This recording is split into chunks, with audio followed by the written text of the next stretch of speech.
on va dire que ça faisait, je sais pas, depuis 2009 ou 2010 que je commençais à facturer quelques petits jobs, quelques petits trucs, puis de plus en plus. Et puis en fait, en 2010, j'ai fait 1 ou 2 mois dans l'année où je gagnais plus que mon salaire juste en shootant des trucs le soir et le week-end. Et là, je me suis dit, attends, mais si avec quelques heures par mois, j'arrive à faire mon salaire, si je m'y mets à temps plein, je vais réussir à trouver plus de jobs, je vais pouvoir mieux me former, je vais pouvoir, en gros, probablement lancer une boîte, potentiellement embaucher des gens, financer des voyages, des choses comme ça.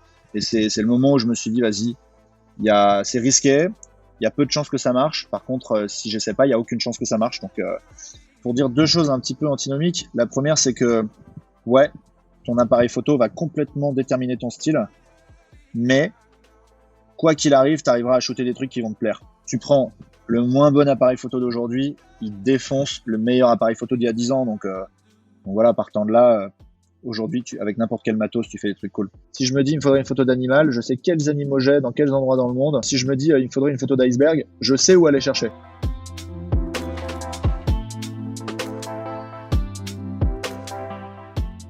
Fais de ta vie un rêve et d'un rêve une réalité, nous dit Antoine de Saint-Exupéry.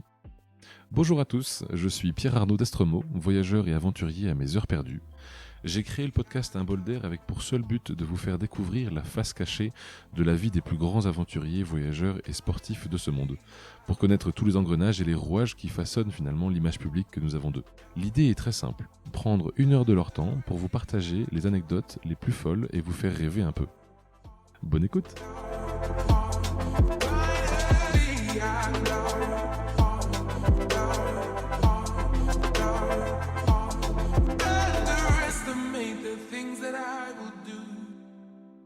Bon, bonjour à tous. Alors aujourd'hui, j'accueille Steven Herteler. Bonjour Steven. Salut! Est-ce que tu pourrais te présenter pour ceux qui ne te connaissent pas, s'il te plaît?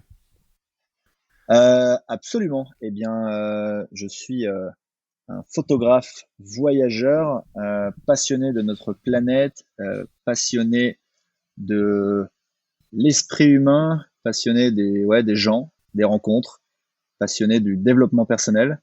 Et voilà, j'essaie de m'amuser le plus que je peux, à la fois en faisant des images et à la fois en mettant des mots dessus pour essayer d'aider les gens à réfléchir sur le monde et sur leur propre vie. Ouais. Ok, et tu fais ça depuis combien de temps? Je suis photographe professionnel depuis 2011. C'est-à-dire qu'avant, j'avais un job en entreprise, mais en 2011, j'ai décidé de tout plaquer pour vivre de la photo. Et sur la partie réfléchir, s'amuser de la vie et philosopher sur tout ce qui bouge depuis que je suis né, je pense, depuis que je parle en tout cas. Ok. Alors, peut-être, petite parenthèse rapide, Herteler, ça vient d'où? Tu viens de quel coin? Mon père est flamand, figure-toi, mais je ne parle pas un seul mot de flamand, donc j'ai la moitié de ma famille avec qui j'ai jamais parlé. C'est une grande tristesse. On se sourit, on se passe les plats, on se tend le sel et tout, mais on se regarde genre, qu'est-ce qu'il dit l'autre? Bon, et alors, anecdote rapide, on s'appelle effectivement parce que temps de confinement, mais il se trouve que tu es quand même à l'autre bout du monde. Tu peux un peu nous parler de cette situation? Ouais, dans toutes les péripéties qui m'arrivent assez souvent, figure-toi que je me suis retrouvé à Bali en écoutant à la télévision le président français qui annonce que on ferme toutes les frontières, la France, Schengen, le monde est confiné chez soi. Moi, je suis confiné au paradis, donc je vais pas me plaindre. Et là, depuis quelques jours, le président vient d'annoncer qu'on rajoutait un mois de confinement pour mon plus grand plaisir. Je vais pas te le cacher. Bon, et alors comment ça commence la photo du coup pour toi? Comment est-ce que toute cette passion finalement elle commence? Ben, écoute, en fait, moi tu sais, quand t'es jeune, tes parents parfois ils t'inscrivent à des trucs genre au poney ou au tennis ou des trucs dans ce genre. Et moi j'ai choisi de m'inscrire au dessin quand j'avais 10 ans. Et donc j'ai fait 10 ans de dessin, de peinture, d'aquarelle, de gouache, etc. Et en fait, après, quand j'ai eu mon bac, je suis allé en prépa et c'est devenu beaucoup trop compliqué de, de continuer à dessiner parce que ça me mettait vraiment trop de temps et ça correspond à peu près au lancement des premiers appareils photo. Donc j'ai travaillé 2 étés de suite et je me suis acheté un espèce d'appareil photo qui faisait 3 millions de pixels. C'était ouf à l'époque. C'est à peu près, allez, un quart de ce que fait le téléphone portable le plus basique aujourd'hui. Mais voilà, à l'époque, c'était ouf. Et puis, j'ai commencé à m'entraîner avec ça. Et de fil en aiguille, il s'est avéré que les bases de peinture et de dessin que j'avais m'ont servi à trouver mon propre style assez rapidement. Je m'en suis éloigné ensuite pendant quasiment 10 ans pour essayer de faire des choses de plus en plus techniques en me formant sur les sites internet, etc. Et depuis que les réseaux sociaux sont réapparus, je sens que je suis en train de retourner vers un style plus pictural, que je retourne à mes origines, que je rajoute beaucoup d'onirique dans mes photos, que ouais, certaines on pourrait presque croire des peintures. C'était pas volontaire, mais c'est là il y a quelques mois, en regardant un peu l'évolution de mes travaux, je me suis rendu compte de ça. Ok. Et alors, tu me dis 2011, tu arrêtes ton travail en entreprise et tu commences ça à plein temps. Avant, tu faisais ça du coup sur une période de quoi? C'est des week-ends, tu faisais des voyages, des événements, des mariages, je sais rien. Eh ben, c'est une bonne synthèse de ta question, parce que c'est un peu de tout ça, excepté les mariages. Mais du coup, ouais, je faisais ça en effet le week-end, en effet le soir, en effet pendant mes vacances. Très concrètement, dès que j'avais un instant de libre, j'essayais de trouver une raison de shooter. Donc ça pouvait être des copines à moi qui étaient jolies, où je me disais, viens, j'aimerais bien faire des photos de mode. Alors je savais pas trop comment m'y prendre, mais du coup, j'ai appris comme ça sur le tas. Je me suis rendu compte de ce que les filles aimaient bien shooter, ce qu'elles aimaient pas, euh, quel type de phrase pouvait les mettre plus à l'aise et obtenir des émotions qui m'intéressaient plus, quel type de lumière me permettait à la photo d'être plus de mettre plus en valeur la fille ou des choses dans ce genre.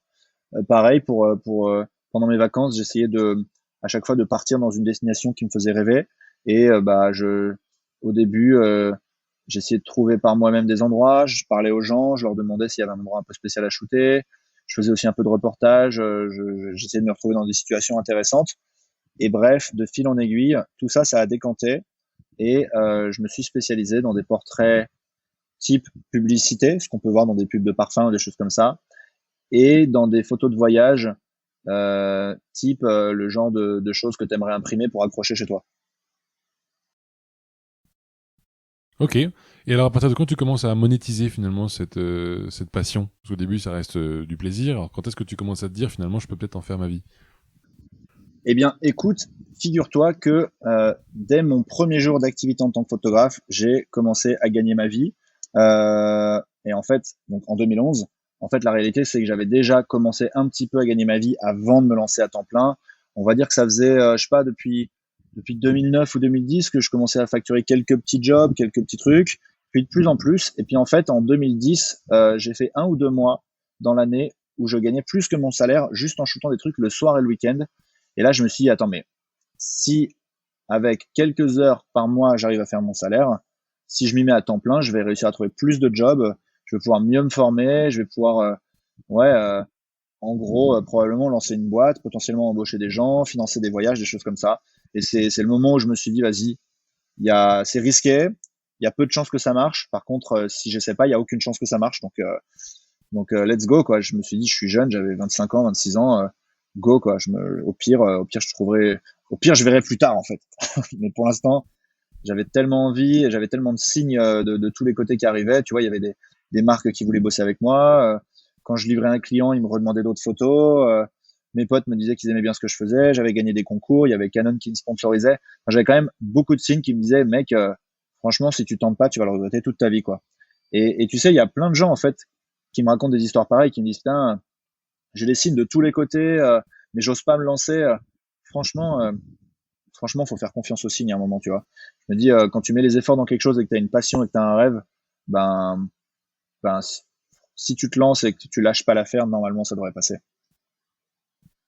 C'est un peu ce que je me suis dit aussi. C'est une des raisons qui Ah, fait que j'ai lancé ce podcast il y a à peine quelques bah semaines. voilà, génial. Comment tu fais pour choisir ton matériel du coup? Comment tu te rends compte dès le début que ça va être bien, ça va être moins bien? C'est quoi? C'est tu testes? Est-ce que tu as un groupe d'amis où vous échangez du matériel pour tester chacun son truc? Comment ça marche?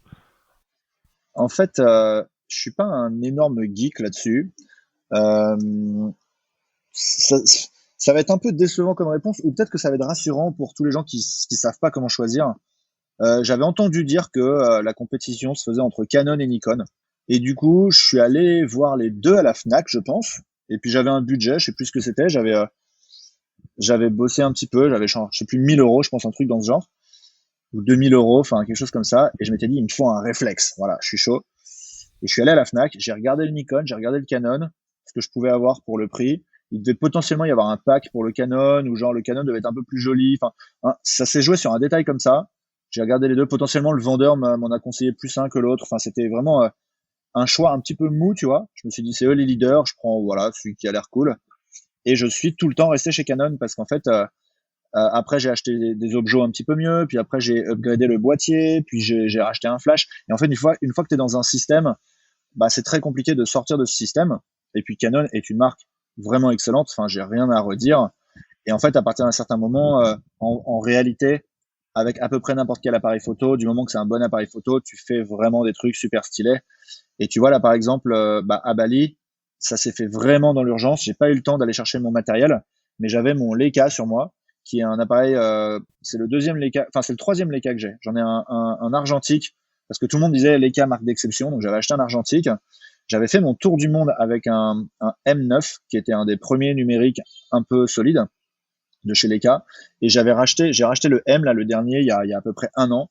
Mais dis-toi, truc de fou, c'est un appareil de rêve, mais je n'avais pas eu l'occasion de l'essayer. C'est-à-dire que pris dans l'engrenage de la vie, des jobs, des voyages, des trucs, j'ai jamais eu le temps de vraiment le prendre en main. Et comme c'est un appareil photo assez difficile à l'emploi, je m'étais dit non, trop risqué, je le prends pas sur ce job ou je le prends pas sur ce voyage et tout. Et là, en fait, je l'avais sur moi et, euh, et je me suis dit, vas-y, tu sais quoi, c'est cet appareil avec lequel il faut que je voyage. Parce qu'en fait, ouais, pour remettre dans le contexte, le confinement, il n'est pas arrivé d'un coup, ça a été progressif, ça a été de pire en pire, enfin, de plus en plus ferme. Et je m'étais dit, moi, de toute façon, j'ai perdu mes jobs là cette année à partir du 1er janvier, j'ai plus aucun job. Donc, ça fait depuis janvier que je suis un peu en vadrouille pour aller à droite à gauche. Et donc, du coup, voilà, pour être un peu plus léger, je me suis dit, j'ai mon Leica sur moi au cas où il y a une photo à faire rapide, mais de toute façon, c'est pas des jobs, donc il n'y a pas trop de pression. Et voilà, c'est comme ça que je me suis retrouvé ici avec un Leica. Et là, ça fait maintenant un mois et demi que je shoote que avec ça et que je suis en train de sortir des trucs très différents de ce que je sors avec mon Canon, très très différents, mais toujours avec ma patte et toujours avec un style que j'essaie de travailler. Et voilà, tout ça pour dire deux choses un petit peu antinomiques. La première, c'est que, ouais, ton appareil photo va complètement déterminer ton style, mais quoi qu'il arrive, tu arriveras à shooter des trucs qui vont te plaire. Tu vois, c'est comme si tu te dis, bah, pour revenir à l'exemple de la peinture plutôt, tu feras clairement pas les mêmes choses avec de la peinture et un crayon à papier, mais en vrai, avec les deux, bah, tu arriveras à faire des trucs cool. Et puis tu feras pas la même chose si tu vas au bord de la plage, tu vas à Venice Beach, bah, tu feras pas la même chose avec un scooter Vespa un peu stylé ou avec un skateboard en mode longboard et tout, mais dans les deux cas, tu seras stylé.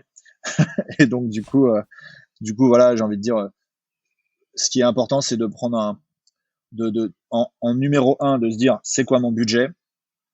En numéro 2, de se dire, euh, non, c'est ça. En numéro un, c'est quoi mon budget? Et de prendre le meilleur truc que tu peux par rapport à ton budget. Et voilà, et je conseille de partir sur des marques un peu solides, mais franchement, il y en a plein. Canon, Nikon, Sony, après dans les trucs un peu plus chers, Leica, il y a des trucs bien aussi chez Panasonic, euh, et j'oublie plein d'autres marques qui sont vraiment stylées. Il y a Blackmagic qui fait des trucs assez cool, la Pocket Camera, enfin, il y a plein de trucs stylés, et aujourd'hui, enfin, tu prends le moins bon appareil photo d'aujourd'hui, il défonce le meilleur appareil photo d'il y a 10 ans, donc voilà, partant de là, aujourd'hui, avec n'importe quel matos, tu fais des trucs cool. On est un peu d'accord. Moi, je suis chez Nikon, donc c'est vrai que je suis de l'autre côté de la barrière. Ouais. Mais on m'a conseillé plusieurs fois que de passer chez Canon, ne serait-ce que parce qu'effectivement, j'ai un style encore très amateur et que ça pourrait être boosté par justement une augmentation du matériel. Et effectivement, comme tu le dis, soit je monte en gamme dans Nikon, soit je passe tout de suite chez Canon et du coup j'y reste. Mais c'est vrai que c'est pas si facile. Ok. Tu commences à voyager à partir de 2011, si je me trompe pas, ou en tout cas en faire ta vie. Ça commence d'abord par des événements locaux, ou enfin c'est quoi la date qui te fait partir du coup en voyage? Alors, en fait, je suis parti en voyage beaucoup plus tôt. 2011, c'est le moment où je me dis, j'arrête toute autre activité et je mets all-in sur la photo. Mais en fait, bon, j'ai fait mes premiers voyages en 2000 et 2001. J'avais pas encore 18 ans et je suis parti en Irlande tout seul pour apprendre l'anglais, me faire un peu de sous et m'acheter mon premier appareil photo. Ensuite, il y a eu voilà des vacances, des trucs, mais le premier gros voyage marquant, c'est quand j'ai gagné le concours LVMH Asie. Et LVMH m'a envoyé 6 mois en Inde en 2006 pour réaliser un reportage sur la mode en Inde. Donc j'ai fait 130 villes, des dizaines de milliers de kilomètres en train. Enfin, j'ai vraiment sillonné le pays dans tous les sens. J'en ai profité pour shooter des photos pour le concours Paris Match où je suis arrivé en finale aussi. Paris Match photo reportage étudiant. Et bah voilà, je suis arrivé à voilà, on était en 2006. Là, j'avais déjà quand même pas mal baroudé. Et ensuite, entre 2007 et 2011, toutes mes vacances, je les ai passées à chaque fois dans un truc genre, j'ai essayé de poser toutes mes vacances d'un coup pour pouvoir partir un mois, genre tout le mois de juillet, tu vois. Et j'ai fait une fois l'Islande avant que ce pays soit à la mode. Et c'est-à-dire à un moment où c'était vraiment un pays désertique. À l'époque, il y avait rien, il y avait une route qui faisait le tour. Et il y avait, tu dormais dans ta voiture, il y avait rien pour dormir tout autour de l'île. Donc j'ai fait ça. Je suis parti au Mali, au Burkina Faso, donc toute l'Afrique un peu centrale et Amérique centrale aussi. Donc, voilà, j'ai fait des super beaux voyages. Et ensuite, voilà, à partir de 2011, là, j'ai choisi de devenir photographe. Donc pour le coup, toute l'année de lancement, j'ai travaillé comme un fou. Et en fait, comme j'ai rapidement réussi à être rentable, ben au bout d'un an, je suis parti en tour du monde pendant 2 ans. Et donc là, bon, bah, c'était une cinquantaine de pays. Et c'était un vrai tour du monde dans le sens où j'ai pas pris d'avion. C'était uniquement avec des bus et des bateaux à voile. Et donc, c'était littéralement le tour de la planète. Vraiment, tu peux tracer tu peux tracer un trajet au crayon. Il quitte pas le sol, quoi. Et alors, tu le fais comment du coup ce trajet? Tu pars dans quel sens? Tu fais quoi comme direction en premier? C'était un peu au gré de mes envies. C'était, si tu regardes le tracé, c'est un peu un tracé de girouette parce que bah, je suis parti vers l'ouest. C'était mon seul objectif. Et Ok. donc j'ai gagné l'Amérique latine au début en voilier par une transatlantique. Et ensuite j'ai fait des allers-retours en fonction des événements. C'est-à-dire que j'avais un pote qui lançait des fusées à Kourou et qui m'a invité à voir un lancement. Donc je suis allé bam du Brésil tout de suite dans la jungle. Et depuis la jungle, j'ai envoyé des mails à des bateaux un peu partout pour aller à plein d'endroits. Et il y en a un qui m'a répondu positivement. Donc je suis redescendu de 5000 km pour prendre un autre voilier pour aller en Antarctique pendant 2 mois. Là, je me suis retrouvé à Ushuaia à la fin de ce périple, qui est la pointe sud de l'Amérique latine. Et là, j'ai mon père qui m'a dit, ouais, dans 6-8 mois, je vais faire la route 66 à partir de Chicago. Donc, j'ai même pas mesuré la distance, mais on est sur allez, entre 10 et 15 000 km, je pense. J'en sais rien, peut-être 10 000 km entre Ushuaia et Chicago. Donc, il m'a fallu un an pour faire tout ce trajet, faire plein de trucs en route. Et là, j'ai retrouvé mon père. On a fait toute la route 66. C'était exceptionnel aussi. Donc, tu vois, c'est un peu en mode girouette, basé sur des gros événements, mais globalement, tout le temps vers l'ouest. Tout le temps vers l'ouest. Et globalement, presque tout le temps en été. C'est-à-dire que je suis passé dans l'hémisphère sud dans l'hiver français. Et ensuite, je suis remonté en été quand l'été est arrivé dans l'hémisphère nord. Donc, ouais, j'ai fait 2 ans de bronzage. J'étais on point à la fin, je peux te dire. Tu- Quand est-ce que tu fais le passage de l'Amérique vers l'Asie du coup, le traversée du Pacifique? Euh, en, en novembre 2012. Waouh, j'ai eu l'impression d'être un grand-père quand je faisais ça. En octobre 1967, novembre 2012. Waouh, novembre 2012 en cargo depuis San Francisco, un cargo avec un capitaine, 2 assistants, 15 Philippins qui s'occupent des machines et c'est tout. 18 personnes à bord pour un cargo de 350 mètres, 8000 conteneurs, hallucinant comme expérience. Et ouais, 3 semaines de voyage presque en solitaire en fait parce que je croisais personne, ils étaient tous en train de bosser et je m'attendais pas du tout à ça. Je pensais que j'allais monter sur le Titanic avec plein de gens, que j'allais rencontrer, j'allais me faire plein de potes. Alors, sur les quelques premiers jours, j'ai croisé personne sur le bateau. Et en fait, à un moment, j'ai capté la salle des Philippins où les mecs prenaient des bières et fumaient des cigarettes le soir. Et là, à partir de là, ça s'est fini en karaoké tous les soirs pendant ouais, les 2 semaines et demie qui restaient. Et là, on est restés très très potes. Expérience inoubliable. Et donc, du coup, je suis arrivé à Hong Kong. Ouais. Et allez, petite parenthèse slash interlude. j'ai retrouvé mon meilleur pote qui était lui en train de faire un tour du monde dans l'autre sens, en partant vers l'est. On est parti le même jour de France. On faisait chacun le tour du monde dans un sens. On s'est retrouvé moitié route à Hong Kong. On a fait la fête pendant 2 semaines. Et ensuite, on a chacun continué de notre côté pour rentrer en France au bout de 2 ans, le même jour, dans le même village, à nouveau, avec l'école primaire du village qui avait des drapeaux, le maire et tout. Ils avaient mis une banderole. On est arrivé avec des ciseaux. On a découpé la banderole. C'était un grand moment dans ce petit village du Gard. Un grand moment, un gros jalon aussi dans notre vie, quoi. C'était exceptionnel comme moment. C'est hyper drôle. Mais alors, du coup, pendant 2 années où tu voyageais, tu faisais également ton métier de photographe, je suppose, pour en vivre? Oui, alors je suis pas parti dans cette optique parce que à la base, je me suis dit que j'avais des sous pour partir 6-8 mois. Sauf que et donc du coup, je suis parti avec mon Leica, un Leica que j'ai acheté juste pour le tour du monde parce que c'était un appareil très petit qui fait un peu appareil de reportage, qui est pas du tout enfin qui est vraiment très enfin compliqué à utiliser mais simple dans les boutons. Il y a genre 3-4 réglages manuels à faire et c'est tout. Et je me suis dit voilà, ça va donner une patte à mon voyage de le faire au Leica. Donc voilà, je suis parti comme ça. Et en fait, en cours de route, j'ai commencé à trouver des opportunités de travail, des blogs qui voulaient que je publie pour eux, des trucs dans ce genre, des marques, une marque d'alcool, une marque de fringues et tout. Et en fait, j'ai réussi à gagner plus de sous que j'en dépensais en fait pendant le voyage. Et donc le voyage est virtuellement devenu illimité. Et je suis même revenu en France avec plus de sous qu'au départ d'ailleurs. Et donc voilà, le temps que je prenne en main l'appareil, il m'a fallu genre allez 6 mois pour être bien à l'aise pour faire. Enfin, quand je dis bien à l'aise, je veux pas dire pour arriver à faire une photo, je veux dire pour arriver à faire des trucs qui moi me satisfaisaient. Genre si j'avais une idée en tête, j'arrive à la réaliser exactement comme je l'avais. Il m'a fallu 6 mois pour en gros sortir des trucs genre où moi j'étais genre ok stylé. Euh, En vrai, il faut 2 semaines pour arriver à bien s'en servir, mais voilà. Et donc au bout de 6 mois, j'ai commencé à réfléchir ouais, à proposer mes photos à vendre ou à répondre positivement à des gens qui me demandaient. Et ouais, ça l'a fait, ça l'a fait. Et alors, tu vends ça à qui? Pour moi, je comprends pas trop, effectivement. C'est quoi? C'est des magazines, c'est des groupes, c'est des albums? Comment tu fais? Ouais, j'aimerais trop, mais alors, et dans les magazines et dans les groupes de musique, il n'y a pas de budget. Donc non, il y avait une marque de vêtements qui s'appelait India Style, une marque argentine. Il y avait une marque de rhum Ok.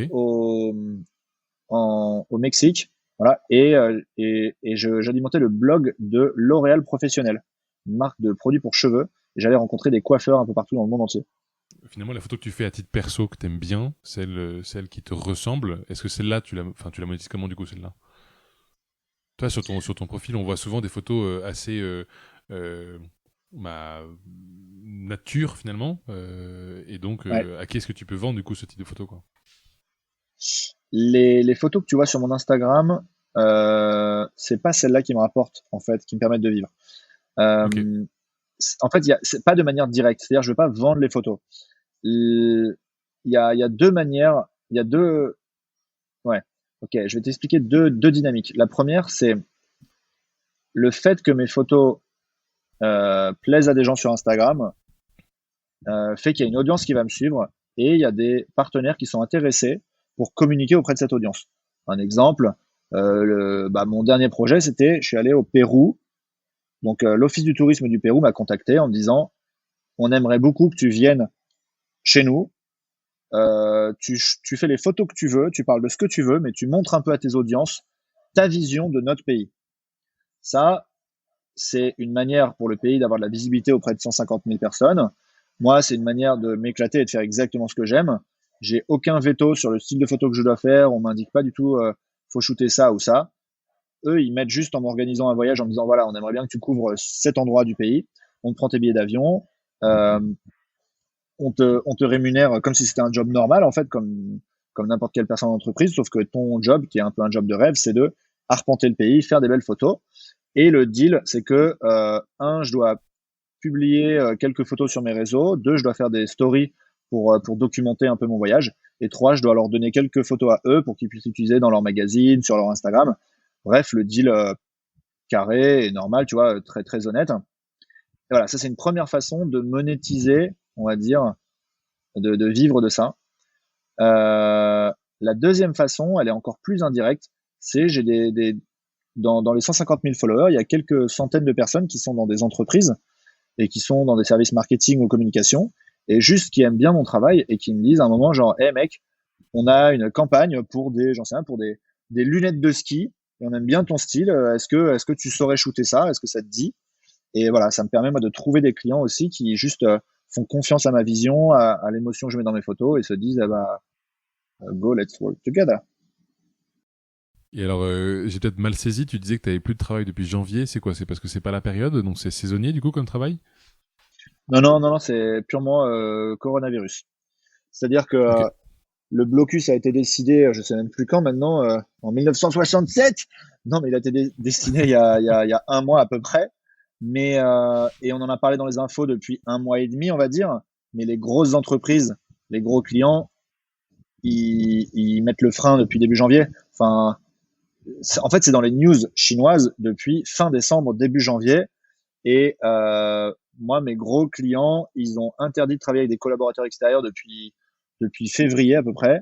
Ils interdisent à tous leurs collaborateurs de prendre l'avion et tout. Enfin, en fait, le gouvernement, c'est le dernier à avoir agi. Mais toutes les entreprises dans le privé, tous les gros groupes, ils ont capté bien avant et ils ont tout de suite freiné des cas de fer. Donc tous les budgets ont été gelés. Au début, les projets étaient décalés. On disait bon, attends, on va plus shooter en janvier, mais en février. Et en fait, il y a aucun projet qui a abouti. Ambiance. Tu vas réussir à tenir là, ça va le faire? Ouais, bah ça. Alors, c'est un conseil que je peux donner aux auditeurs qui écoutent le podcast et qui seraient intéressés pour devenir photographe. Une de mes clés de stratégie, c'est que je me suis tout de suite organisé pour avoir de la trésorerie d'avance.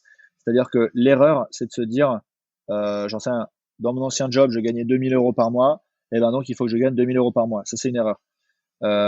Il faut que tu arrives à avoir sur un compte 6 mois de salaire d'avance qui est bloqué et que tu ne sors que en cas d'apocalypse mondiale, ce qui est le cas actuellement.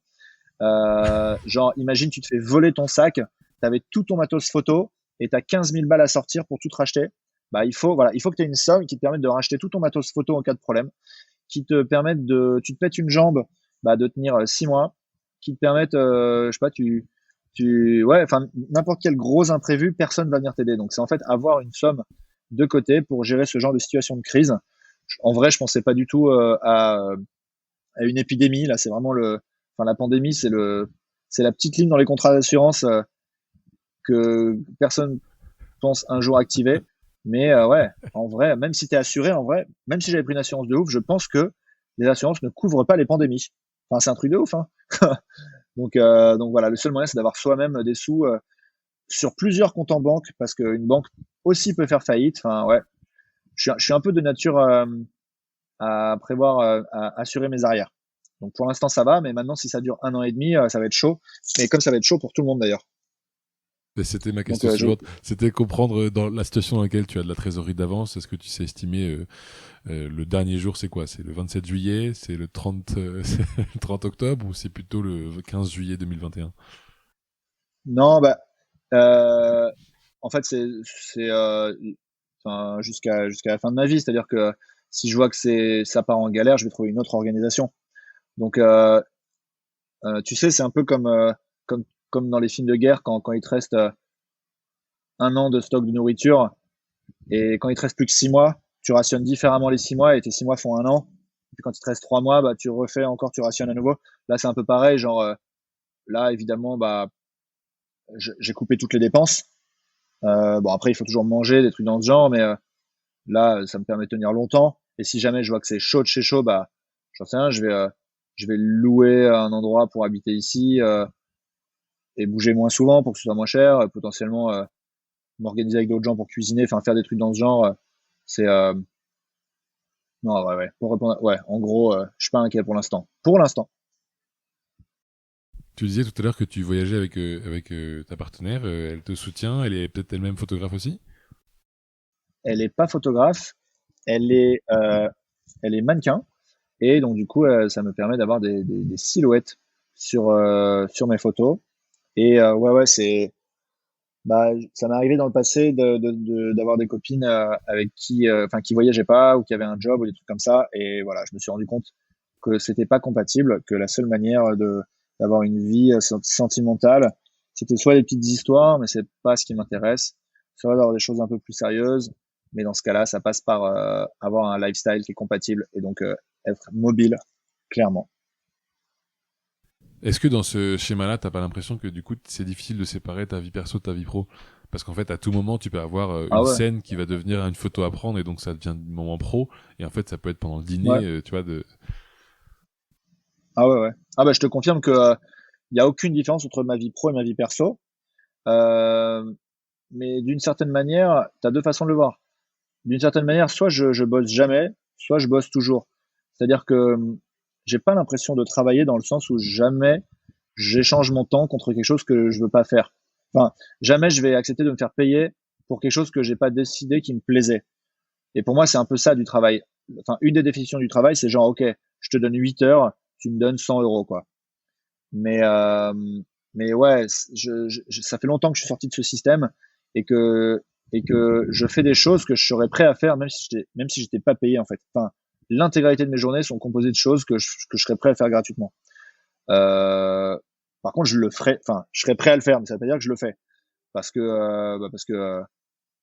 faut vivre. Mais donc du coup, ouais, j'ai en ce sens jamais l'impression de travailler. Par contre, en vrai, j'ai toujours l'œil ouvert. Je suis toujours prêt à faire une photo qui peut servir à quelque chose, que je peux reposter quelque part et tout. Et en ce sens, je ne déconnecte absolument jamais. Et ça m'arrive avant d'aller me coucher, oh, de voir un truc, tac, je fais une photo. Et puis après, elle peut être retouchée à un autre moment. Et même dans des, enfin, même quand si je prends un Uber ou un bus ou un truc dans ce genre, je vais retoucher des photos dans le Uber. Si je fais la queue quelque part, je vais préparer une story sur mon téléphone. Donc j'ai vraiment même jamais de moment de pause, quoi. Et là, Bali, figure-toi, c'est la première fois de ma vie que ça ressemble un peu à des vacances parce que tout est fermé dehors. Il n'y a pas de resto ouvert, il y a rien, il n'y a pas d'activité, il n'y a personne à rencontrer. Donc je suis dans la villa, bah, je change toutes les 5 jours de villa. Et donc je fais 5 jours, donc 125 heures par villa. Et voilà, tu vois là, je viens de déménager aujourd'hui, là, ça fait quelques heures que je la découvre. J'ai bossé un peu sur mon ordi, j'ai posté une story ou deux, je suis en train d'écrire. Et voilà, et là, ça va être 5 jours comme ça. Donc ça fait du bien de ralentir, de se poser, ouais, de se détendre. Tu parlais de retouche tout à l'heure. Comment tu fais pour retoucher? Est-ce que c'est une grosse partie de ton temps? Est-ce que tu as des logiciels en particulier que tu conseilles? Ouais, euh, j'utilise, je shoot tout en RAW. RAW, bon, il y a beaucoup de gens qui connaissent, mais juste pour le redéfinir, c'est un format brut qui donne énormément de puissance pour la post-production. Tous les gens qui nous écoutent, si vous savez pas ce que c'est le RAW, cherchez pas, shootez en RAW.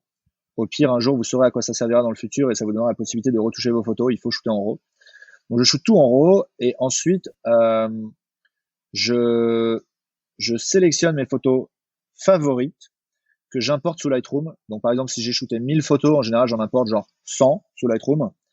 Et quand j'ai mes 100 photos sous Lightroom, euh, je les retouche par ordre d'inspiration. Donc, genre, je vais voir un truc, j'en sais rien, un gros arbre au milieu de la jungle, et là, cet arbre-là, il va me motiver aujourd'hui, je vais le retoucher, et puis après, je vais retourner dans un ancien album où il y a un ours polaire, et je vais retoucher un ours, et comme ça, de temps en temps, j'ouvre Lightroom et je retouche 4-5 photos, et voilà, je le fais quelques fois par semaine, parfois je le fais pas pendant 3 mois, parfois je retouche 50 photos d'un coup, et, euh, et ensuite, je retouche, si c'est pour Instagram, je retouche encore un dernier petit coup sur Instagram en natif, pour vraiment l'adapter à l'écran de téléphone. Mais c'est vraiment, ouais, on va dire que 80% de la retouche se fait sur Lightroom et les 20% restants, 20% quand même, ouais, sur Instagram en natif. J'ai l'impression qu'Insta, c'est quand même que téléphone. Comment tu fais pour switcher ton ordinateur à ton téléphone? Euh, Moi, je suis sur l'environnement Apple et il y a un truc qui s'appelle AirDrop. Donc en fait, c'est un truc de ouf. Tu mets clic droit sur ta photo depuis l'ordinateur, envoyé par AirDrop, paf, c'est sur ta pellicule de iPhone, tout simplement. Ah ouais, Ok. Mais sinon, tu peux te l'envoyer. Je crois que WhatsApp compresse pas trop, je sais plus. Ou sinon, tu l'envoies par mail, quoi. Mais ouais, c'est un peu fastidieux. Oui, on s'est compris, mais on s'est compris qu'il y a effectivement il y a un manque, entre guillemets, pour Insta, je pense, de pas être capable de gérer Insta depuis un ordi. Instagram est en train d'évoluer. C'est désormais possible de répondre à tes messages, par exemple, depuis ton ordinateur sur Instagram maintenant. Ça fait quelques jours. Et c'est pas impossible que peu à peu Instagram apparaisse sur ordinateur. Mais pas pour la retouche. Franchement, je trouve que le téléphone est beaucoup plus fluide pour utiliser Insta. Le fait de pouvoir toucher la photo, la manipuler, c'est beaucoup plus sympa que sur un ordinateur avec une souris. Donc, mais bon. Ouais, ou sur une tablette, peut-être. Ah oui, absolument, absolument. Steven, une question peut-être par rapport à ta semaine. On se sort de ce contexte confinement. Ouais. Tu prends une semaine type. Qu'est-ce que tu fais le jeudi? La même chose que le dimanche. Je commence exprès par la raison du dimanche, c'est qu'il n'y a aucune différence entre mes journées. À un détail près, c'est que le samedi et le dimanche, mes clients ne travaillent pas, donc c'est les journées où je peux mieux travailler. Ok. Mais c'est la réalité. Et en gros, mes journées sont remplies de moments très cool, où genre j'ai des discussions passionnantes avec des gens, où je vais écrire des textes, où je vais prendre des photos, où je vais retoucher des photos. Et du lundi au dimanche, ça change pas. Il y a du lundi au vendredi, il y a quand même un peu plus de sollicitations de la part de mes clients. Et donc le jeudi en général, tous les clients s'accélèrent parce qu'ils veulent pas trop travailler le vendredi. Ouais, en gros. Euh, pour te donner une journée de type, en gros, j'essaie de me lever vers 8-9 heures. Il y a plein de créas qui se lèvent à midi et tout. Moi, j'aime pas. Je me lève vers 8-9 heures. Tout de suite, j'essaie de répondre à tous mes messages. Et tout de suite, j'essaie de faire mes jobs le plus vite possible. Et ensuite, au fur et à mesure de la journée, il y a de plus en plus d'appels, de plus en plus de sollicitations. Je commence à activer les réseaux sociaux, à préparer des posts et tout en milieu de journée. Et en général, à 18 heures, c'est l'apogée. Je suis sur 15 trucs en même temps. Et ça se termine tranquillement vers 19-20 heures. J'essaie de terminer vers 19-20 heures. Mais en général, mon cerveau tourne bien jusqu'à 22 heures encore. Et puis, voilà, en gros, la journée type. Par rapport à l'ensemble des photos que tu traites, en termes d'archives, comment tu fais pour te souvenir de tout ce que tu as fait? Comment tu fais pour te rappeler? Est-ce que tu as des mémotechniques, des moyens peut-être plus simplifiés de stocker, archiver, mots-clés, j'en sais rien. Ouais, en gros, bon, c'est pas idéal parce que j'arrive pas, bon, j'ai le process parfait, mais je suis pas à jour. Le process parfait, c'est que quand je finis un voyage ou quand je finis un shoot avec une fille, je mets des étoiles à mes photos sur un logiciel qui s'appelle Photomécanique. La seule utilité de ce logiciel, c'est uniquement de mettre un système d'étoiles pour noter tes photos. Donc je vais sur Photomécanique et je mets une première série d'étoiles à un tiers de mes photos. Ensuite, j'attends quelques jours et je remets une série d'étoiles une nouvelle fois à un tiers des photos restantes. Donc un tiers d'un tiers, ça fait 10%. Ça fait qu'en 2 passages, il me reste plus que 10% de mes photos à traiter. S'il y a vraiment beaucoup de photos, je refais encore un passage pour écrémer et garder encore un tiers. Et sinon, si je suis genre à moins de 100 photos, j'importe ces photos sous Lightroom. Donc, j'ai un catalogue Lightroom de voyages avec genre 50 voyages. Et pour chaque voyage, 100 photos. Donc, j'ai 5000 photos de 4-50 voyages. Tu vois? Donc 5000 photos, c'est beaucoup, mais s'il y a des photographes qui écoutent, ils vont dire, enfin, 5000, t'es capable de prendre 5000 photos juste sur un voyage, quoi, en fait, en vrai. Donc, en gros, j'ai l'intégralité de mes photos de voyage à retoucher, importées sous un catalogue Lightroom et tout le reste archivé sur des disques durs externes. Pareil pour les filles. Les filles, j'importe, enfin, pareil pour les filles, sauf que j'importe beaucoup moins de photos. J'importe genre 20 photos par fille. Et les filles, j'ai dû faire, je sais pas, 300 shoots à mon avis. Donc j'ai 300 filles, j'ai un catalogue avec 300 filles avec 20 photos par fille, pareil, j'ai genre 6000 photos si tu veux. Et ensuite, je me rappelle pas toutes les photos, mais en vrai, je me rappelle de pas mal de photos, genre une grosse majorité. Genre très concrètement, si je me dis il me faudrait une photo d'iceberg, je sais où aller chercher. Si je me dis il me faudrait une photo d'animal, je sais quels animaux j'ai, dans quels endroits dans le monde. Et même franchement, je sais pas comment c'est possible, mais je me rappelle à peu près de toutes les photos. Mais clairement, oui. Quand je parcours toute la bibliothèque, je me fais des grosses surprises et, je me fais des cadeaux à moi-même, quoi. Genre, je vois le truc, je suis genre, oh là là, celle-là, je l'avais oubliée, celle-là, elle est stylée, et bam, elle me motive à mort. Et en général, je vais être meilleur pour la retoucher quand je suis surpris comme ça. Et je me dis, oh là là, celle-là, elle déboîte, ok, il faut que je fasse ça. Et voilà. Et puis après, je la retouche et c'est pourri, et puis je reviens dessus le lendemain. Non, mais genre, en général, l'émotion positive de la redécouverte d'une photo, c'est ce qui permet d'avoir une photo avec pas mal d'émotions et un truc assez intense. C'est quand moi-même je me surprends par ma propre photo. Donc si je comprends bien, grosso modo en stats, t'écrèmes 2 tiers d'un coup, et à la fin, il te reste 10% des photos que t'as prises.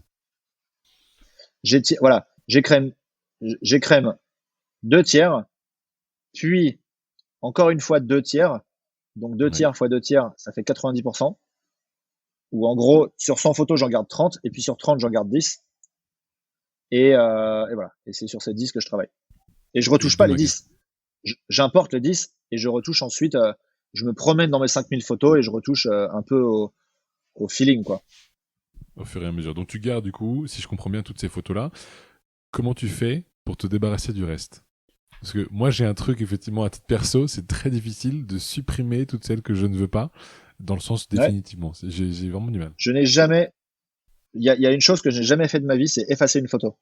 Donc j'ai des disques durs avec l'intégralité de mes archives, ce qui me permet psychologiquement de me dire, quand je choisis une photo, c'est pas pour détruire les autres, c'est pour me dire c'est ma préférée, mais je me donne la possibilité de changer d'avis. Dans les faits, je ne suis jamais allé vérifier mes photos d'archives. Donc, euh, donc voilà, en gros, un disque dur aujourd'hui, ça coûte vraiment pas cher. J'en sais rien, un disque dur de 4 Tera, j'ai pas fait le calcul, mais 4 Tera, tu mets franchement, j'en sais rien, 100 000, 200 000, 300 000, 400 000 photos. Enfin, c'est une folie ce que tu mets sur 4 Tera et ça coûte 100, 200 euros. Donc en vrai, tu mets 100 ou 200 euros pour un disque dur un peu stylé, t'en achètes deux, comme ça tu te fais un backup et voilà, et tu te poses plus de questions, tu n'effaces plus jamais tes photos. Par contre, il faut être organisé pour faire tes présélections parce que si tu le fais pas, bah t'as ouais, 100 000 photos sur un disque et alors là, c'est l'enfer. Ah ouais, d'accord. Est-ce que tu penses que tu progresses encore aujourd'hui en photo ou est-ce que tu penses que tu as atteint le max? Non, non, oh là là. Ah non, je progresse, mais genre de mois en mois. Enfin, genre chaque mois, je suis plus d'accord avec ma technique de retouche et ma technique de prise de vue. En ce moment, je progresse énormément en retouche sur la finesse de mes retouches. Mais là, enfin, ça fait vraiment longtemps que je retouche, tu vois, ça fait 10 ans que je retouche. Il y a des chiffres qui existent qui disent pour devenir vraiment très fort dans quelque chose, faut en avoir fait 10 000 heures. Tu vois, genre, si tu veux devenir très fort en piano, tu fais 10 000 heures de piano et tu cherches pas, tu seras très fort en piano. C'est juste, c'est comme ça, en fait. Et ouais, j'en ai vraiment mis des heures de photos et de retouches. Donc là, je commence à être dans des réflexions qui vont vraiment très, très loin et que quand tu commences en photo, tu te dirais, mais je vois pas l'utilité de faire ça. Mais c'est le genre de détails qui vont faire que quand tu regardes une photo, immédiatement tu as l'émotion, immédiatement tu as le message. Et voilà, et ça marche pas à tous les coups. Mais en général, quand je fais une photo, normalement, elle est censée te provoquer un petit truc qui est proche de ce que moi je cherchais à provoquer. En général, c'est pas genre je veux te provoquer l'effet waouh et tu te mets à te marrer. En général, c'est pas ça. Si je veux te faire marrer, enfin si tu te marres, c'est que je voulais te faire marrer. Et donc ça, c'est des milliers d'erreurs, des milliers de photos ratées, de la poubelle, de la poubelle, de la poubelle. Et de temps en temps, tu fais OK, OK, là, le soleil était pas bien placé par rapport à cet élément. Du coup, l'arbre, il se détache trop par rapport au fond. Mais du coup, ça m'a apporté ce truc-là que je pensais pas possible. OK, ça, j'ai compris, j'enregistre. Et tu vois, des milliers de trucs comme ça qui font que quand je prends une photo, je pense directement à la photo finale. Je sais ce que je vais retoucher. Je sais s'il y a un truc qui est impossible. Je sais comment je vais le corriger. Si, enfin voilà, je sais même à quelle heure il faut que je me réveille pour pouvoir avoir la bonne lumière le matin. Je sais même si je vois un nuage qu'il va y avoir tel type de pluie et que ça va me donner tel type de diffusion dans l'air, mais que si j'utilise tel filtre sur Lightroom, ben, je vais pouvoir rajouter de la densité et au contraire faire disparaître un objet. Enfin, tellement, tellement de choses que je saurais même pas expliquer. En fait, c'est un feeling général. Mais ouais, ouais, je continue à progresser de ouf en retouche, en prise de vue et en émotion pour les photos de mannequins. Là, c'est exceptionnel. L'émotion, enfin, j'adore avec les photos de mannequins la façon de piloter ton sujet, un peu comme un réalisateur brieferait son acteur. Tu as tellement une palette riche que tu peux travailler avec un mannequin et ça repose beaucoup aussi sur ce que toi tu as comme énergie, sur ta façon de guider ton mannequin tout au long de la séance. Il s'agit pas juste de shooter, il s'agit de ta façon de dire bonjour, de te positionner dans la pièce, de regarder l'autre, de montrer ou pas les photos. Enfin, tu as tellement de subtilité que ouais, ouais, c'est chaque jour, franchement, chaque shoot, je progresse. Et d'un mois à l'autre, c'est un escalier avec des marches assez hautes. Ouais. Et alors, tu parles beaucoup de shooter des filles. Est-ce que tu as déjà shooté des mannequins hommes? Ouais, de temps en temps. Et d'ailleurs, je suis assez content des résultats. Euh, c'est ouais, je- c'est une réflexion qu'il faudrait que je pousse. Pourquoi est-ce que, de manière générale, la société veut qu'on qu'on utilise des filles pour vendre des produits et que on valorise pas forcément un mec qui veut se prendre en photo. Enfin, la caricature, c'est le mec qui se prend en photo, il est un peu narcissique, ou alors il faut vraiment que ce soit un mannequin de ouf. Et la fille qui se prend en photo, c'est tout à fait normal. Toutes les filles se prennent en photo, et d'ailleurs, ça fait vendre. C'est pas mon point de vue, mais c'est un peu la caricature de la société. J'aime aussi bien prendre en photo des filles que des mecs. En fait, non, pour être vraiment transparent, je préfère prendre en photo des filles que des mecs, quand même. Probablement parce que bah je prends aussi en photo des choses qui m'attirent, que je trouve belles, et c'est sûr que je trouve que les femmes sont magnifiques. Un homme peut être très beau aussi, mais spontanément, ouais, je vais plus aller vers des femmes. Mais après, si je dois shooter un mec, oui, je sais quoi raconter comme histoire, je sais comment comment faire quelque chose de super beau, en tout cas pour mes goûts. Et oui, dans mon portfolio, j'ai quelques mecs. Et alors, on parlait tout à l'heure de progression. Avant de commencer la progression, il faut commencer. Est-ce que tu as eu un prof ou est-ce que, comme tu disais tout à l'heure, tu t'es auto-formé? Et à quel point est-ce que auto-formé fonctionne versus se prendre des cours? Je pense que la meilleure façon d'apprendre quelque chose, c'est de manière autodidacte. Euh, En fait, moi, j'étais animé par une passion de l'image. Donc, en fait, j'étais inarrêtable. Euh, Si t'as pas ça, genre, j'en sais rien, il y a peut-être des gens qui disent je veux devenir photographe, mais je sais pas, je suis quand même pas très motivé, mais je sais pas, le métier me fait envie. Bon, bah, là, ok, peut-être qu'un prof va pouvoir te donner ta motivation. Un peu comme, par exemple, si tu veux te faire un corps de ouf, genre, t'as trop envie d'avoir un corps de ouf, mais t'as pas envie de faire du sport, bah là, ouais, avoir un prof, ça peut le seul effort que tu as à faire, c'est d'aller voir ton prof. Après, c'est lui qui va te filer l'énergie. Donc, je peux comprendre ça. D'ailleurs, je l'ai fait un petit peu en dessin, hein. Genre, quand j'étais ado, bah, j'avais un prof. Et c'est vrai que parfois, ça me saoulait de me dire, vas-y, allez, je vais faire 4 heures de peinture. Et j'y allais, j'avais juste à y aller. Et là, mon prof, vas-y, il me lâchait pas. Et on était tous en groupe. Et voilà, ça me motivait. Donc, je peux comprendre ça.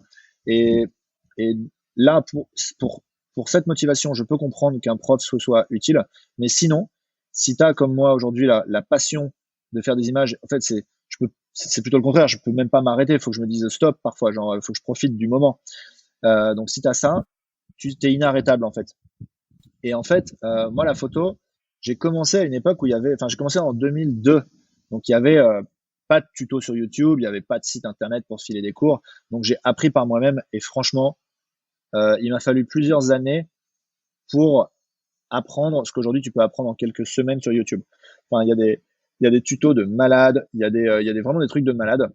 Le problème serait presque le problème inverse aujourd'hui, c'est qu'il y a trop d'infos, alors qu'au final, c'est assez simple les bases. Mais néanmoins, enfin, aujourd'hui, c'est assez simple de faire une liste de photographes que tu aimes bien, essayer de les imiter au départ pour, pour, euh, pour capter comment ils font, pour voir quand est-ce que tu arrives à faire pareil, quand est-ce que tu n'y arrives pas.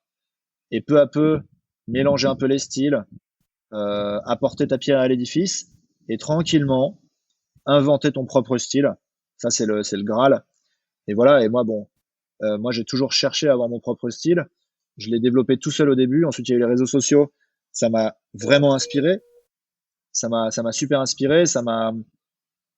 J'ai découvert des styles que je pensais pas qu'ils pouvaient exister. Je m'en suis, ouais, euh, genre, j'en sais rien, des styles très sombres. Bah, j'ai essayé de faire ça un peu aussi.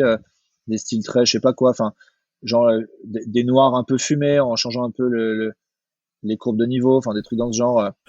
Et donc, j'ai testé ces trucs-là et je me suis approprié certaines parties. Enfin, je les ai plutôt, tu sais, un peu comme en peinture. Imaginons, tu as un prof qui te dit, mais mec, tu sais que si tu tiens ton pinceau comme ça, tu peux faire ça. Ah putain, trop stylé, ok. Bah après, tu l'intègres à ta façon de réfléchir et à ta vision des choses. Et Ouais, bien maintenant, sûr. bah, j'ai une cinquantaine d'outils, de techniques, de façons de faire qui font partie de mon style et que je me suis approprié et que j'ai personnalisé pour que ça fasse partie de moi. Et aujourd'hui, un mec qui se lance en photo, bah, c'est la même chose. Au début, commence par piocher les trucs qui te paraissent les plus sympas, travaille-les, vois ce qui te plaît vraiment, vois ce qui fonctionne avec ce que tu veux raconter et enlève ce qui marche pas. travaille ce qui marche bien, approprie-le-toi et invente ton style, j'ai envie de dire. Tu as des regrets dans ta carrière jusqu'ici, des éléments ou des frustrations? Euh, absolument aucun. Je suis en train de réfléchir. Euh, non, franchement, aucun parce que dans ma philosophie de vie, je me suis toujours autorisé à corriger ce qui fonctionnait pas dans ma vie. Tu vois, quand j'avais un job qui me plaisait pas, c'était dur, mais j'ai démissionné. Quand j'étais dans une situation qui me plaisait pas, j'en sais rien, une coloc qui était pas bien ou un pays où c'était pas bien, enfin j'en sais rien. En fait, c'est des exemples fictifs là, mais enfin, ça m'est arrivé plein de fois dans ma vie de me dire non, ça va pas, c'est pas bon. Si, bah par exemple, ça m'est arrivé d'avoir dans mon entourage des gens, genre d'être ami avec des gens qui me convenaient pas. Genre, je me disais putain, cette personne-là a un côté un peu à me phagocyter. Il fallait que je place le mot en 2020, c'est fait. Mais genre à pomper mon énergie. Genre, tu vois, ça m'est arrivé par exemple d'être entouré par des gens qui copiaient tout ce que je faisais, l'intégralité, tu vois. Genre, dès que je faisais un truc, ils le copiaient. Ensuite, ils disaient que c'était d'eux et tout. Donc, au début, bon, bah, je suis sympa, genre, vas-y, mec, inspire-toi, mais c'est un peu relou. Ça fait 5-6 fois quand même voilà, que tu regardes ce que je fais, que tu refais la même chose. Non pas que j'ai pas envie qu'on me copie, mais à un moment, quand c'est l'intégralité de ce que je fais et qu'il y a une copie conforme de mon travail ou de mes idées ou par quelqu'un, à un moment, tu commences à dire peut-être que le mec se fout de ma gueule, en fait. Peut-être qu'il est juste là, en fait, pour m'utiliser. Voilà, c'est un exemple. Et ben, quand t'es pote avec quelqu'un et arriver à prendre de la distance par rapport à quelqu'un comme ça, c'est super dur, mais c'est quelque chose d'extrêmement important d'identifier quelles sont les personnes qui ont une bonne énergie autour de toi, qui te tirent vers le haut, quelles sont les situations qui te font progresser, te sentir plus toi-même, quelles sont les ambiances, les atmosphères, les jobs, les situations de vacances, tu vois, toutes ces choses-là qui peuvent te rendre plus heureux ou moins heureux. Et moi, je me suis toujours autorisé à remettre tout en question, même les choses les plus euh, définitives. Tu vois, parfois, tu peux signer un truc et dire, bah vas-y, ok, c'est bon, genre j'achète un endroit ou je loue quelque part ou ok, on fait quelque chose ensemble. Ben si ça va pas, ne pas me dire, ah bah non, mais maintenant c'est trop tard, c'est lancé. Non, non, me dire, ok, ça fonctionne pas. Avoir l'honnêteté de se le dire et avoir le cran de se dire, bah vas-y, ok, j'entreprends le changement. Donc non, j'ai pas de regrets parce que toutes les situations les plus compliquées que j'ai pu avoir à vivre, j'ai réussi à m'en sortir parce que je m'y suis autorisé et elles m'ont permis de progresser. Et donc si sur le coup c'était pas forcément génial toujours, en tout cas maintenant j'ai plus d'expérience, je suis plus solide, je suis plus mûr, plus mature. Donc aucun regret, franchement non. Tu disais que ça faisait maintenant donc 18 ans que tu faisais de la photo. Tu m'as dit 2002, hein, je me suis pas trompé. Ouais, waouh. Ça fait quand même pas mal de temps. Qu'est-ce que tu comptes arrêter un jour? Tu parlais de dessin tout à l'heure. Est-ce que tu as des idées peut-être de te reconvertir sur du dessin? Non, ce sera photo jusqu'au dernier jour. Et tu me fais réaliser que j'ai 36 ans, donc cette année, je vais fêter l'année où j'aurai plus vécu en faisant des photos qu'en ne faisant pas de photos. Intéressant. Exactement. Mais ouais, ouais. Non, non, non, j'arrêterai jamais de faire de la photo. C'est impossible. J'ai trop de choses à raconter, trop de choses à explorer. Non, non, j'arrêterai jamais. T'as des gens en particulier que tu admires, des gens qui t'inspirent? Ouais, ouais, ouais. Euh, j'aime beaucoup certains humoristes, en particulier les gens débiles. J'aime bien Jérôme Niel en ce moment, par exemple. Il est complètement fou Ok. sur Instagram. Il fait des stories débiles tous les jours. J'admire en fait cette capacité à être exactement toi et en avoir rien à foutre de ce que pensent les autres. Bon après, évidemment, le mec a du succès, donc maintenant c'est un peu piloté, il sait ce qui marche et tout, etc. Mais le mec est déjanté. Donc j'aime ça, cette capacité d'inventer ton propre style, quitte à être complètement perché. En photographie, j'admire les jeunes photographes qui se lancent et qui ont un style bien à eux. Tu vois, t'as des mecs qui ont genre 1000 ou 2000 followers et ils te sortent des trucs, tu fais genre waouh, le gars a 18 ans et tu vois, par exemple, je suis parti avec un gars qui s'appelle Nathan Sayet. On est parti ensemble en Équateur pour réaliser un film. Et lui, il fait partie d'un crew qui s'appelle French Way, avec 3-4 gars, 3-4 bons gars dedans aussi. Et ce crew, voilà, c'est typiquement des mecs, ils ont la vingtaine. Ils sont passionnés de trucs, genre d'appareils photo argentiques de leur grand-père qu'ils ont récupérés, de vieux objets pétés achetés en Russie. Et les mecs, ils vont partir entre potes et ils vont tous shooter ensemble et ils vont partager leurs photos. Ils vont filmer des trucs, ils vont se donner les rushs pour que l'un puisse utiliser le film de l'autre. Et voilà. Et moi, j'admire la capacité de certains photographes de la nouvelle génération à inventer des styles, à recycler des anciens appareils photo, à les remettre au goût du jour, à partager, à échanger, à se faire grandir les uns les autres. Voilà, c'est ça pour moi qui m'inspire le plus, beaucoup plus qu'un grand photographe connu ou qu'un mec qui a des milliers de followers, des millions de followers et tout. Ouais, pour moi la fraîcheur, elle vient des gens qui arrivent. Et alors, je mets peut-être les pieds dans le plat, mais tu fais de la photo depuis 18 ans. Tu t'es jamais demandé si tu voulais pas faire de la vidéo aussi? Dis-toi que la moitié de mon chiffre d'affaires vient de la vidéo. J'en fais beaucoup. Je fais des vidéos de pub, des interviews, des films pour des marques, des films de Fashion Week, des publicités pour le web, des choses pour les réseaux sociaux. Et depuis le début de ma carrière, j'ai dû faire une petite centaine de vidéos et j'en fais quelques-unes dans le voyage. Là, il y a quelques vlogs qui vont arriver, notamment sur le Pérou, sur l'Équateur. Et je suis en train de réfléchir, enfin ça fait 10 ans que j'ai réfléchi à lancer une chaîne YouTube, mais voilà, c'est tellement de travail que ça fait partie, c'est dans ma to-do depuis des années, la to-do elle est en train de jaunir quoi. Si on prend, on parlait tout à l'heure de la journée type, si on prend une année type, tu vas voyager combien de temps par an? La moitié à peu près, ouais. Depuis 15 ans c'est ça, il y a eu des années où j'ai voyagé toute l'année, il y a eu des années où j'ai voyagé 3 mois, mais là globalement je voyage une bonne moitié de l'année. Je m'étais dit que je me calmais en 2020, bah c'est bien parti là, hein. On commence premier trimestre avec 2 mois à Bali. Ça commence lourd. Et ouais, allez, la moitié de l'année, un truc comme ça à peu près. Bon. Et alors, toi, t'es vraiment un fan de photos. Est-ce que dans ta semaine, si tu pouvais te débarrasser de quelque chose, tu le ferais? Et si oui, de quoi? Waouh. Ouais, ouais, ouais, de pas mal de trucs, de pas mal de trucs. Si tout était possible, je j'aurais des gens qui s'occupent de toutes les discussions qui permettent de se mettre d'accord sur le fait qu'il faut que moi je fasse une photo. C'est-à-dire négocier les budgets, parler de ouais, mais enfin, tu vois tous les trucs en amont. Et moi, je participerai uniquement à la partie créative. Genre, c'est comme ça qu'il faut faire ce projet, les amis. Genre, vous voulez shooter ce produit-là, vous voulez shooter ce pays-là, voilà la bonne stratégie. Donc, c'est-à-dire 1 heure de travail en amont, mais pas la partie démontrer que c'est moi qu'il faut, remontrer mon travail et tout. Voilà, ce serait juste stratégie pendant 1 heure. Ensuite, réalisation des photos et des vidéos. Et ensuite, idéalement, je donnerai la post-production à quelqu'un d'autre parce que bah, j'ai vraiment ma patte en photo. Bah, je commence à reprendre goût à retoucher des photos. Quand j'en retouche une juste pour la mettre sur Insta, c'est cool. Mais quand je dois retoucher 30 photos pour les livrer, c'est en vrai une corvée, quoi. C'est passer 8-10 heures derrière un ordi pour retoucher, ça m'amuse pas. Je préfère la vraie vie, je préfère être dehors. Et allez, pour aller encore plus loin, si tout était possible, j'aimerais retourner dans un monde où il n'y a pas les réseaux sociaux. Mais que ce soit la même chose pour tout le monde. C'est-à-dire, j'ai pas envie, moi, de partir des réseaux sociaux. Aujourd'hui, tu es un peu obligé dans le monde de la photo si tu veux avoir du travail. Enfin, c'est un vrai plus. Ben voilà, si d'un coup on pouvait se dire que les réseaux sociaux ça marche plus et que tout le monde arrête, je suis pour, je signe pour. Tu sens une pression là de devoir répondre à tes 150 000 followers?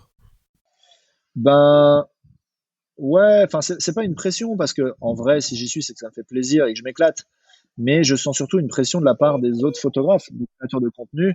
Euh, euh, enfin tu vois, si t'es pas sur les réseaux sociaux, tu travailles pour aucun office du tourisme. C'est impossible. Parce que tu peux pas proposer de mon, enfin, comme je te disais au début, ce que je vends, c'est des photos que je vais montrer à une audience et des histoires que je vais montrer à une audience. Donc, si t'as pas de réseaux sociaux solides, tu n'as pas de job.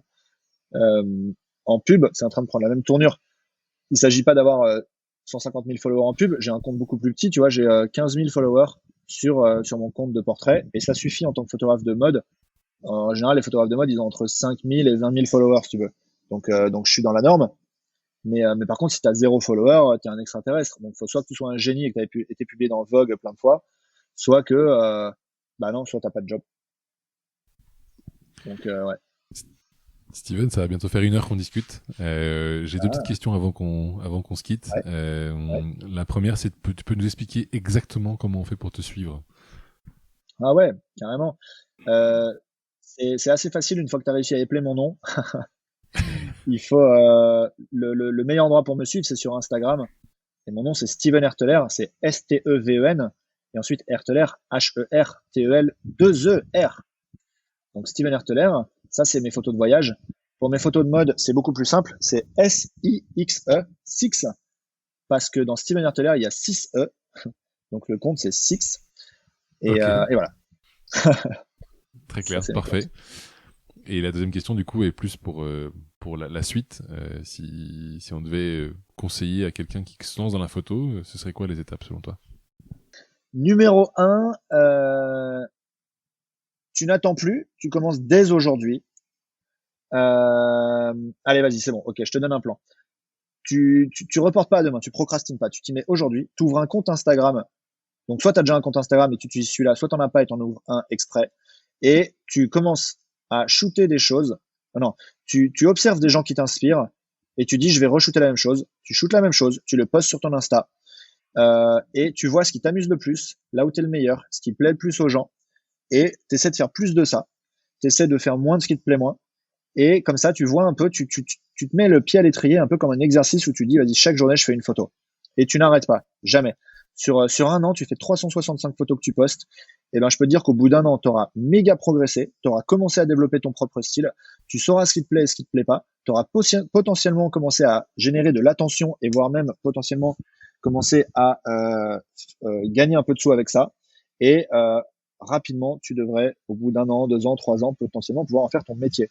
Si tu es déjà plus avancé là-dedans et que tu aimes déjà la photo à fond, tu sais que c'est ce que tu veux faire, tu as déjà des bases, tu as déjà ton matos, etc. Et que la question c'est comment je fais pour en vivre, tu t'assieds derrière un ordinateur, tu cherches des clients qui t'intéressent, tu te fais une liste de 10 clients et tu leur envoies un email et tu essaies de trouver un client qui veut bien travailler avec toi. Yo, j'adore votre travail, voilà, j'aurais aimé savoir si c'était possible qu'on s'appelle parce que j'ai quelques idées à vous proposer. Un truc un peu mystérieux comme ça qui fait que les gens disent bon bah vas-y allez ok. Et si les 10 premières personnes ça n'a pas marché, tu changes un peu ton mail, t'écris à 10 autres personnes et voilà tant que tu n'y arrives pas. Mais ce qui est sûr c'est que tu vas au moins prendre quelques refus donc tu auras au moins quelques réponses et donc ça va lancer un petit peu le mécanisme et puis il y a des moments où ça va passer. Et si ça passe pas du tout c'est que tu n'écris pas aux bonnes marques. Donc faut commencer par des marques un peu plus petites, peut-être le coiffeur en bas de chez toi euh, ou le boulanger ou un truc comme ça. Enfin tout le monde a besoin de photos. Et si les gens te disent non, c'est que t'as pas encore bien capté la bonne façon d'en parler. Mais si tu en parles bien et que tu vas voir suffisamment de personnes, tu vas avoir des jobs et t'as qu'à les vendre 100 euros, 150 euros au début.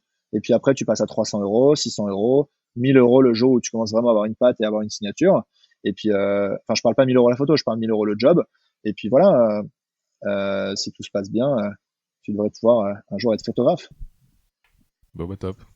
Merci pour ces Yes, conseils, Steven. avec très grand plaisir. Steven, j'ai repensé à un point. Si tu devais recroiser Steven en 2002, qu'est-ce que tu lui dis? J'hésite soit à lui dire, mec, suis tes intuitions parce qu'elles vont t'amener au bon endroit, soit à me donner un conseil pour accélérer encore les choses, mais ce serait dommage de griller des étapes, mais de dire non, je sais, vas-y, c'est bon, je sais ce que je me dirais. Je me dirais, mec, il y a un truc qui va arriver dans quelques années qui s'appelle Instagram, d'accord. Ça va arriver en 2009. Ça va arriver en 2009. En 2009, tu ouvres un putain de compte et tu postes des photos que tu shootes au réflexe. Je sais, c'est extraterrestre. Sois le premier mondial à faire ça, et comme ça, voilà. C'est ça que je me dirais, ouais. Je me suis mis à Instagram en 2016, mon gars, et ben je peux te dire que euh, j'ai failli louper le coche. J'ai failli. Non, en fait, je veux pas dire ça parce que je veux pas dire aux gens que c'est plus possible aujourd'hui d'être sur Instagram, mais je vais pas mentir. Ça m'a aidé de me lancer en 2016 plutôt qu'en 2020. Par contre, si je m'étais lancé en 2010 plutôt qu'en 2016, je n'aurais même pas à convaincre des gens de travailler avec moi. J'attendrais juste qu'on m'écrive parce que j'aurais 10 fois plus de followers et, euh, et en fait, quand tu as un très gros compte, c'est sûr que les gens te contactent plus. Et aujourd'hui, là, après des années de travail, j'ai la chance qu'on me contacte. Donc, j'ai pas trop à contacter de gens. Super. Merci, Steven, pour ton temps. J'étais ravi de faire ta connaissance et puis on a hâte de découvrir les prochains clichés une fois le confinement terminé. Yes, avec très grand plaisir. Merci à toi pour ton interview et je te souhaite grande vie à ton podcast. C'est une super idée d'interviewer des gens qui t'inspirent et je vais aller écouter ça aussi dès que tu vas commencer à les sortir, voir un petit peu quelles sont tes trouvailles. Avec grand plaisir. Merci Steven. À bientôt. Salut mec. À bientôt.